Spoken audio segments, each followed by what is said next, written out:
Dragon Link was a little surprised. He was looking at the phone with curiosity, while Kim was explaining Wi-Fi, Messenger, etc. to him. But honestly, he didn't understand anything.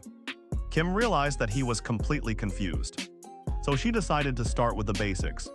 But before that, Dragon Link's attention drifted elsewhere. A few meters behind, Lee's old bully was sitting. The same useless person, while playing a gambling game and losing money as usual, was immediately recognized by Dragon Link. In the end, he was the boy who had kidnapped him and kept him locked in a cage. Without a second thought, Dragon Link dropped the phone and ran straight toward him. The bully was startled when he saw Dragon Link approaching. But before he could understand anything, Dragon Link jumped onto his face and bit his forehead hard. The guy went completely panic-stricken and was flailing around. He just wanted to somehow get Dragon Link off himself. After a lot of struggle, he threw Dragon Link onto the ground and ran away as fast as he could. While running, he began to faintly remember who this little dragon actually was. Nearby, Mo was walking with his teacher, who tried to explain that if he keeps killing everyone who bumps into him, he won't be allowed to attend training sessions. At that moment, the frightened bully ran into Ma. He lost his balance and fell with a thud. Ma looked in his direction and then said with a creepy kind of smile, "Hi, gym time." Then he jumped directly onto the boy without any mercy and began the onslaught. He didn't stop until the teacher pulled him away. Ma's thrilling day ended quickly. On the way back, when she was heading to Lee's house, Kim started walking with him. Ma was daydreaming. He was thinking if only gym class were like this every day. While Kim tried to explain to him that real life isn't like that. Then when it became clear that changing Ma's mind was impossible, she changed the topic. She asked if she could spend the whole day with Dragon Link. To make it a bit tempting, she invited Ma to her house, saying she would teach both of them to use the phone, just a few steps ahead. Diljun and his classmate were having fun together. Girly talks and laughter filled the air, and they were unaware of anything else. Kang was walking a short distance behind them on the same path. He was rubbing his neck because he had slept in a poor posture the night before. Behind them was Diljun's brother Hajin. He was talking to the class president on the phone. Then suddenly someone came straight into Diljun's path and shouted, "Hey, wallet owner!" Diljun's attention instantly shifted. He turned and saw Youngjo standing in front of him. But this time, Youngjo's condition was bad. He had cuts on his face, looked tired, and was now demanding Diljun's student ID. Diljun barely recognized him. He couldn't understand why his ID was suddenly needed. At that moment, Youngjo revealed that both of them had already been recorded by the security camera. And now he wanted to return the ID. Someone was searching for it. His words made no sense. They made no sense to Diljun nor his friend. Diljun hesitated a bit. Probably due to his friend's nervous expression, Youngjo got irritated and started shouting. He started forcefully demanding that he needed the ID card right now. When Diljun did not cooperate, Youngjio started searching her backpack himself. Now there was so much commotion that both Kang and Hajin turned their attention towards them. It took them just a few seconds to realize that a big guy was troubling their little Diljun. And then both of them snapped violently. Burning with anger, they ran straight towards Youngjio. He ran away, still not understanding what was happening. He stood confused and stunned for a while, but then suddenly understood the situation. Meanwhile, Youngjio was still trying to snatch the ID card from Diljun and warning her that if she did not give it, there would be consequences. But just then, Kang and Hajin suddenly jumped into the air. Kang and Hajin ready to attack, both punched together. It was expected that the hit would land. But suddenly, Mun appeared out of nowhere and blocked both punches. As expected, he hadn't come to help Youngjio. He only wanted to settle his unfinished score. Hajin and Kang were completely shocked. They hadn't even thought that Mun would intervene and save Youngjio. Even Youngjio was confused about what was happening and who these people were. But when he looked closely at Mun, bits and pieces of memory of their last fight began returning, which was honestly a terrible experience for Youngjio. There was no reason to wait anymore. Youngjio saw an opportunity and immediately grabbed Diljun's hand and ran away.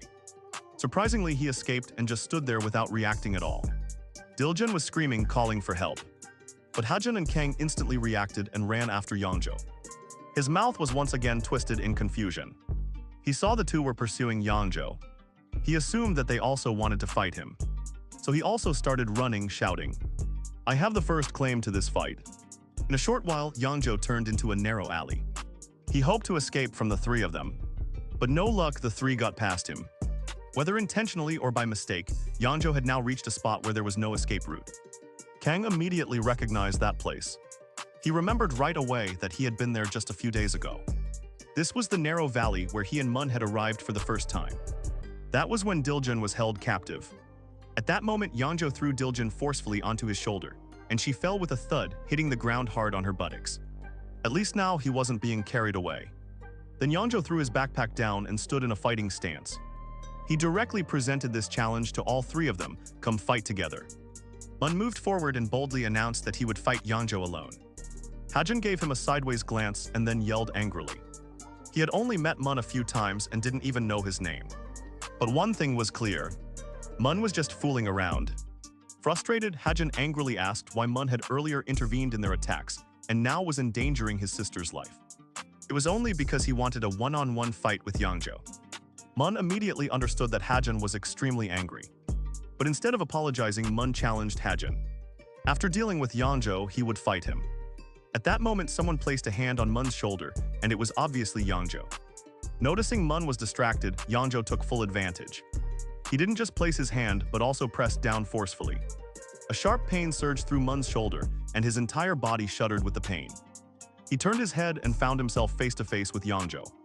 But despite the intense pain, the same usual green color remained on Mun's face. Mun suddenly managed to free himself from Yeonjo's grip. But before much time had passed, Yeonjo had grabbed his shoulder again. This time he was planning something new.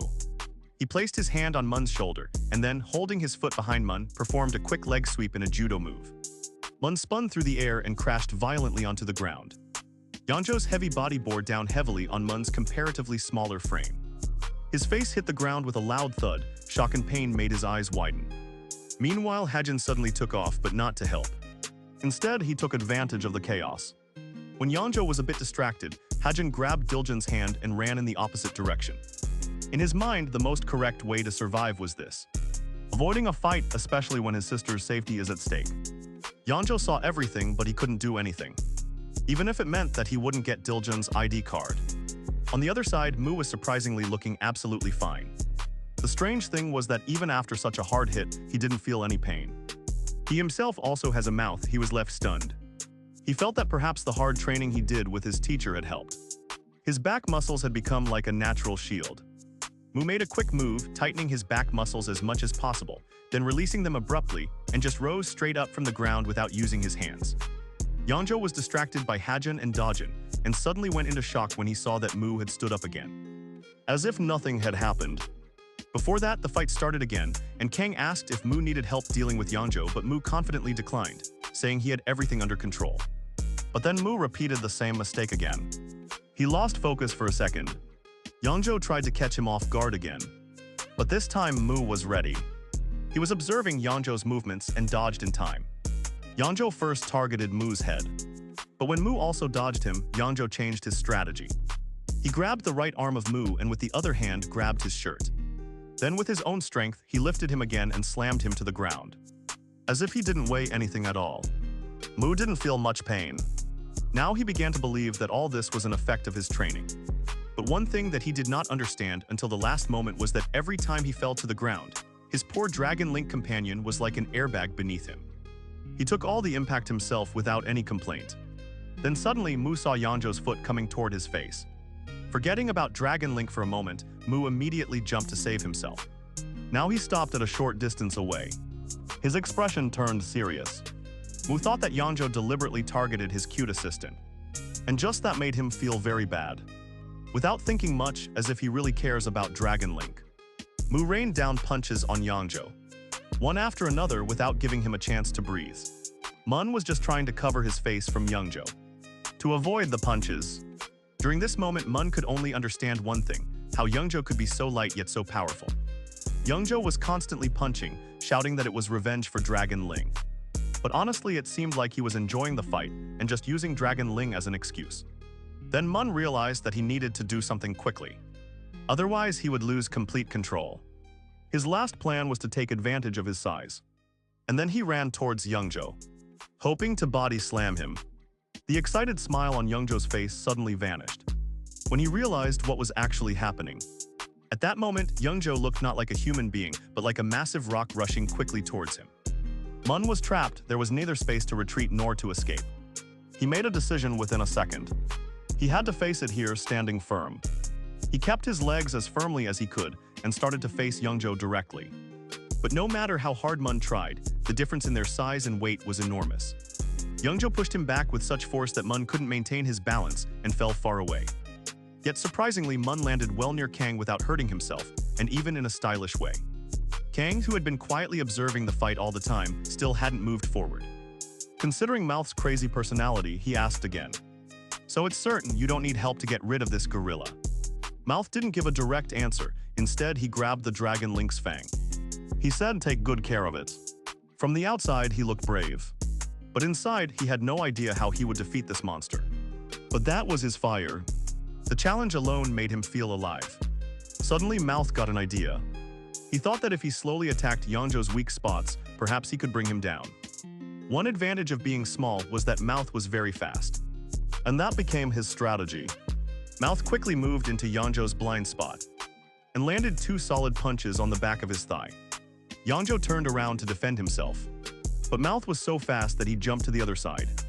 And seeing the opportunity, this time he landed 2 powerful punches on the front of his thigh. The impact was so strong that Youngjo's balance was almost disrupted. He had to use his hands to keep himself steady. Now he started to panic. Clearly he couldn't match Mouth's speed. Right then Youngjo played a trick. He suddenly pointed behind Mouth and shouted, "Hey, this is a one-on-one fight. 2 versus 1 is unfair." Our confused hero Mouth got stuck in that moment. He turned back and tried to tell Kang not to interfere in the fight. But Kang was standing there and hadn't moved at all. And before Mouth could understand anything, Youngjo came from behind. And he grabbed Mouth's throat from behind. It was an MMA rear naked choke, and Mouth took a long time to realize the trick. Now there was no escape. Youngjo was absolutely confident that with this technique Mouth would be unconscious in as much as 15 seconds. When Kang saw this cheap trick and saw Mouth struggling, he began to feel fear. He felt that things were becoming dangerous, but he still hesitated for a while. However, when Mouth's face started changing color and his condition seemed hopeless, Kang finally started to move. But as soon as he was just 2 steps away, Mouth shouted at full strength just 2 words, "Don't help." Just hearing that, Kang stopped there. He wasn't sure if Mouth was actually okay or not. But then he saw the same old smile on Mouth's face. Even while choking, Kang trusted him and let him finish the fight. Mouth was truly in bad shape. Youngjo's arms were so tight that blood flow to his brain began to stop. But Mouth had a plan, and that sneaky grin returned again. All of a sudden, Mouth tightened the muscles of his neck, as he had done before with his back. His neck became so thick that it started to feel heavier than Youngjo. And then the next step, he fully contracted those muscles and made his neck half as thin. Just for a 1-second gap. Mana took advantage of that gap. He placed both his hands into that space. He crossed them over each other, and now the neck was reinforced, meaning he could finally fight back. He used the full strength of his forearms to press Youngjo's arms. In a few seconds, it became difficult for Youngjo to endure the pain. He had to let go of Mana. Mana freed himself, a rare move that left everyone in shock. Neither Youngjo nor Kang had expected that Mana could do anything like that. They now realized that Mana was not an ordinary boy. Youngjo was now filled with anger. But this was becoming his mistake. Mana could anticipate every one of his moves. He now resembled a rock simply waiting for the right punch. And then it will break. Mana tightened his fist. He was ready to deliver the finishing blow. But it was not going to be that simple. As had been stated earlier, Mana had trained for a few days with his class teacher. One day, the teacher took him to the gym and showed him his workout routine. He did squats. He lifted the barbell, went down, came up, demonstrating how he trains his legs daily. At first, Mana was just sitting and watching the teacher's ankle bracelets, wondering whether this exercise really builds muscles. And then when the teacher put the barbell back and was about to take a break, Mana quietly approached to try the squat. When Mana took a step towards the barbell, the teacher was completely shocked. He thought Mana was just trying to imitate him and would give up in a short while, especially with such heavy weights. But contrary to his expectations, Mana lifted the barbell from the rack. He also took a step forward. The most surprising thing was that there was no sign of struggle or tension on Mana's face. But his legs were saying something else. They started moving, and it began turning outward like the shape of parentheses. Then the teacher realized that Mana was actually about to do squats. With this insane weight, he got angry and tried to restrain himself. He felt that his muscles would seriously hurt his knees or back. But Mun was not a person who would easily obey others, nor was he reckless. Only his way of thinking was different. The teacher didn't know that Mun had an experience that a 3 million-year-old fighter possesses. It has been mentioned before. Mun had full control over his entire body, muscles included. If he could control the blood flow in his veins, shifting strength from one body part to another was no big deal for him. About 1 million years ago, Mun mastered a technique that allowed him to make any muscle group super strong whenever he wanted. With this skill, he could do everything that is impossible for a normal person. It was as if he could break a building as big as the Egyptian pyramids in one punch. Mun hadn't used this technique for a long time because there was no need. But now he had a plan to transfer the muscle fibers of his arm into his lower body. And then, right in front of the teacher, Mun began doing squats. At such speed that even the teacher fell behind. All of this had happened just a few days ago. And now the same technique had reactivated in Mun's mind. This time he shifted the muscles of his left arm into his right arm, making his right arm almost double. Kang was carefully observing Mun in terms of both power and size, especially checking his expression to see if the choke he was receiving from Yangzhou was alright. Mun looked at Kang but said nothing. At that moment, an old memory flashed in Mun's mind. He recalled the technique that Kang used for the first time in class during the fight. Mun made an immediate decision. Copying the same move would be best. As he had planned, Mun mimicked Kang's technique and that was it. He punched straight at Yangzhou's midsection. This time, Mun focused on pure strength rather than speed. Yangzhou tried to block the punch with both hands, but it didn't matter. As soon as Mouth's punch landed, Yangzhou realized he couldn't endure it. The punch went inside, cutting through his guard like a missile. It was as if a large stone was breaking into pieces. It doesn't mean that Mouth literally blows people up. But if that were possible, that's what it would look like. In fact, Yangzhou passed out and fell straight to the ground. Mouth was standing over him, feeling super victorious.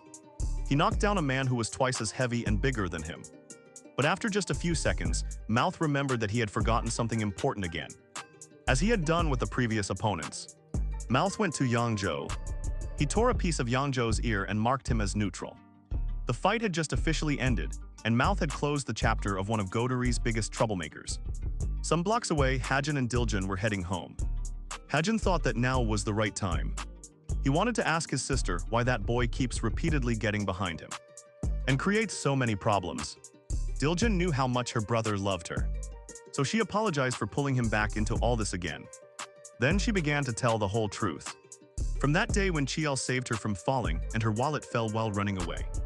Diljun didn't exactly remember how, but somehow her ID card ended up in a porn shop with the 5,501 loan attached, and despite all efforts, she couldn't convince the shopkeepers that she hadn't taken the loan herself. And as we know, from there everything went downhill. Diljun explained how she got her ID card back and how she collided with Yangzhou while running away. After hearing the whole story, Hajin literally boiled with anger. He was almost out of control. He generally avoided fights, but now he felt like he had to do something else. He took out his phone and called the class president to inform that he wouldn't be able to attend today's meeting. After a while, the boss and his employee at the porn shop were sitting in their usual manner discussing business. Suddenly, the door slammed open and Hajin stormed in. He immediately drew everyone's attention. The clearly annoyed boss turned around to see who had come in so rudely, then he immediately got his answer. He delivered a solid punch directly to the boss's face. Hajin didn't stop, he kept striking the boss continuously, while the employee in a black suit froze in shock where he stood. For a moment, the look of interest on his face turned into joy. Finally, someone answered the bully boss in his own language, which was a relief. While taking punches, the boss looked at his employee and said, "Do something before I die." The employee didn't want to get into trouble himself, so he immediately picked up the phone and called for backup. It didn't take long, 2 massive bodyguards came in. They blocked Hajin's way, ready to teach him a lesson. But Hajin just kept staring at them. He was completely fearless, as if he were no ordinary boy. And none of them could damage him. Usually, Hajin was a guy who was very hardworking and composed. But this time, something was changing. Another form inside him was coming out. It was the part that carried the blood of the demon he despised most. It was a form that, if triggered, could become completely unstoppable and wild. He had no clue about any of this, and without any hesitation, he thought he could fight 1 against 4. Hajin left the boss on the sofa and jumped towards the newly arrived muscle dudes, determined that no matter what, he would take down everyone. The door that had been kept closed so that their voices wouldn't go out had now been broken. The door was left open and one of the men stood there. One of the henchmen had already been thrown outside. There were clear marks of Hazen's punches on his chest and face. To be honest, it took Hazen less than 2 minutes to take them all down, and he barely got any scratches himself. Hazen made a demand while taking a breath. If no one ever took a loan, why do I have to give money to my sister? The boy wearing a purple hoodie began to give a warning. Brother, if you start a fight with people like us, what will happen next? But it was clear that Hazen didn't care. He didn't care about the consequences, nor about who he might beat now. He said it plainly. If you harass my sister again, I'll come back and give you a rough time, then I'll leave. Meanwhile, on the other side, the boss, who could no longer even stand up, was going mad with anger. He silently swore in his heart. He will definitely take revenge for this from Hazen. Mu and Kang were casually walking on a street on the other side of the city. Mu looked very satisfied with his Yangzhou fight and its outcome. Kang was watching him in disbelief. Finally, Kang gathered his courage and asked Mu, "Brother, how did you suddenly make your arm double in size?" Mu noticed Kang's curiosity and decided, "Let me show you." Standing there, he shifted the muscle fibers of one of his arms to the other arm. This time, his left arm shrunk. Kang watched everything but couldn't understand how Mu did it.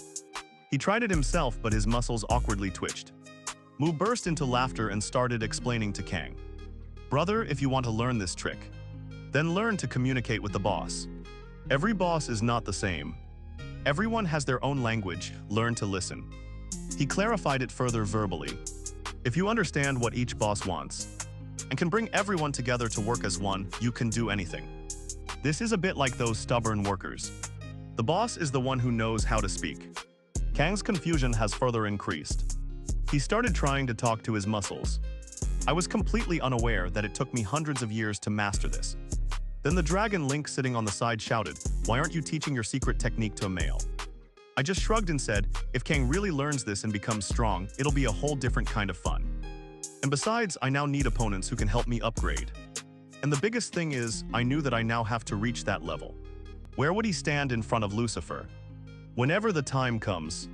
Mu's pet dragon Link was confident that Mu's territorial barrier would not let Lucifer inside. But Mu thought differently. He believed Lucifer would eventually find a way to break that barrier. And when that day comes, I want to be ready.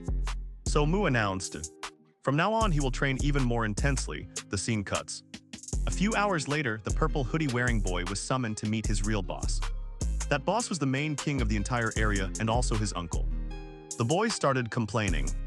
"I'm not getting the results commensurate with the effort I put in. You just earn money from those gambling websites." His uncle, whose shining gold teeth were his identity. He kept smiling. He thought his newbie had become a little demotivated. He explained that every task has its ups and downs. Don't give up, stop crying and whining. You need to prove yourself. Because one day I will hand this business over to you. Nevertheless, the uncle was a bit disappointed, seeing that he couldn't even run a small porn shop properly, while most of his customers were school children. Nevertheless, the uncle got up from his seat and thought, let it go for now. He gently held the boy's hand to help him relax and started taking him outside to show something special. In the same building but on another floor, the same 3 guys from the porn shop who had been beaten by Hajin. Now they were sitting together. This time they were without clothes. They were beaten again, but this time they were punished by the boss's men. Because those men even lost to a schoolboy. Then the club-wielding enforcer pointed at the blonde boy and said, "Open your mouth." The blonde boy obeyed and the enforcer placed a blue pill into his mouth. Then 2 men in black suits arrived, grabbed the boy, took him away, and warned him that if he spat the pill out, it would be his last breath. They returned toward the main boss. He was heading down to the lower floors in the elevator with his nephew. As they were in the elevator, the boss began talking about his nephew's business, clearly unimpressed. He said, "You have been able to run that shop only because I am standing behind you. Otherwise, all your customers are just school kids." From the boss's point of view, no matter how much his nephew tries, he could never earn real money from that type of crowd. Then the elevator stopped and the door opened slowly. In a short time, the boss stepped out and his nephew followed behind. But after walking a few steps, both stopped. Seeing the view ahead, the boss's face filled with confidence. There, his nephew was left completely stunned. In front of them was a massive underground arena where already hundreds of rich people were sitting, eagerly waiting for the next match to start. The purple hoodie boy couldn't believe his eyes. And at that moment, the boss turned to him and said, "If you really want to make real money, you have to step into the big leagues. Big money only comes from big games. The gold-toothed boss had brought him here to inspire him, to make him think big, to push him. But this was the first time his nephew had learned how his uncle actually made money. At that moment, a fighter enters the arena, and the boss elbowed his nephew and said, "Look closely."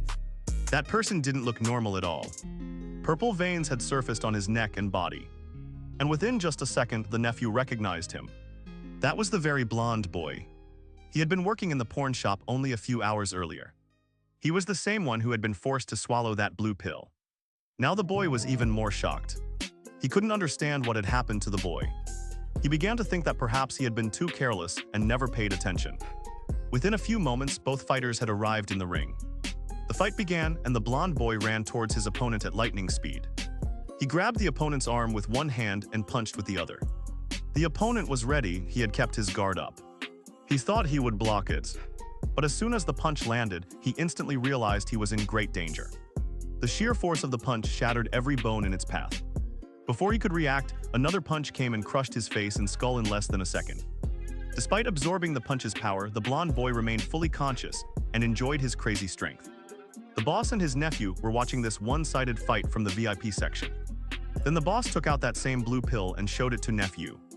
It was the very pill that gave the blonde boy that animal-like strength.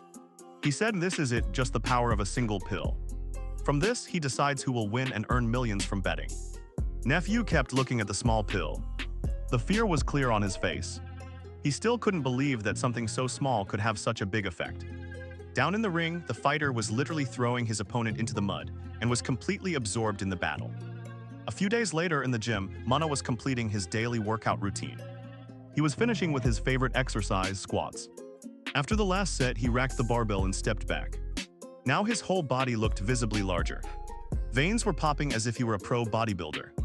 Then Manhwa turned to the teacher and said, "Man, after the workout my body has a totally different vibe." Electricity seemed to be running through his entire body. The teacher just stared at him, shocked and speechless. He looked at Manhwa's arms and legs, which started bleeding. I have seen many gym freaks, but no one gains that much bulk so quickly, although those people used to work out together. Nevertheless, the teacher suspected that the guy was using some performance-enhancing drugs or supplements. Sweat was still pouring from his face, and he was about to say something. The teacher stopped him midway and began a lecture on the dangers of drugs. Finally, when the guy said with a little force, "Seriously, I don't know what you're saying." Then the teacher fell silent. The reality was that the teacher had no idea how hard Manhwa was pushing himself every day. In Manhwa's mind, there was only one thought. "I haven't been strong enough so far to fight Lucifer." That same evening, Manhwa was wandering in the same area where he had already had a fight. With him was Dragon Lee, who had Kim's phone tied around his waist like a belt. Suddenly, the phone started ringing. Dragon Lee became alert. He flustered for a moment. But then, recalling Kim's training, he answered the call. He held the phone to Manhwa's ear and said, "Bro, take the call." As soon as Manhwa said, "Hey," Kim started shouting on the phone, "Where have you gone missing? And why haven't you shown me Dragon Lee since last week?" Manhwa didn't explain much. He just said that he had come to check the results of his hard work. A few minutes later, in the same alley where Manhwa was previously beaten by a small girl. Those two girls were back there again. This time they looked very happy. Earned money from streaming. There were 8 participants and donations also came. They didn't even know that Manhwa had already approached them. He had already been discovered, and in a short while both sensed someone's presence. Both turned their heads together and saw that Manhwa was standing there. Manhwa gave a slight evil-like smile and said, "Long time no see." The little girl Chungo immediately stood up and started stuffing money into her pocket. The same old scene was running through her mind. She wondered why Manhwa returned now. In a second, Chungo took charge. She didn't even take time to ask her friend anything. She ran towards Manhwa. Manhwa just stood still without moving, the same thing repeated. Chungo leapt into the air and delivered a powerful knee attack to Manhwa's chest. She thought she had knocked Manhwa down again. But as soon as she hit the ground, Manhwa stepped back one step. Her hands were still in her pockets. Dragon Ling got a bit flustered. He asked, "Are you okay?" That hit was such that it could knock anyone out. But Manhwa just gave his classic smile. It was clear that he didn't sustain any injury at all. Chungo was now confused and shocked. She couldn't understand how Manhwa was still standing upright. But this time, Manhwa was not about to repeat the same mistake. Before the fight even began, he had hardened his chest muscles to nullify the impact of the attack. He endured the first hit without any damage. Now Mun decided to start the real fight. He advanced forward quickly. Dragon Ling was cheering loudly beside him. With his new muscle power, he moved at lightning speed to Chungo's side and unleashed a barrage of punches, left, right, up, down. The little girl suddenly finds herself in a tough situation. Beryl was managing to dodge Mun's continuous attacks. At that moment, Mun felt that the tables had turned now. This time, he was the stronger one. Exactly the opposite of what happened to Yongjo. He felt that his victory was almost certain now. Without giving Chungo even a second to recover, Mun delivered a powerful kick to her side. The kick was solid and Mun clearly felt its impact. His classic grin became even wider. Yet Chungo wasn't affected as easily as he had expected. Instead, he caught Mun's foot in the air. Now Chungo's face was filled with anger. Not only because she had taken the hit, but also because Mun had underestimated her by thinking she was small.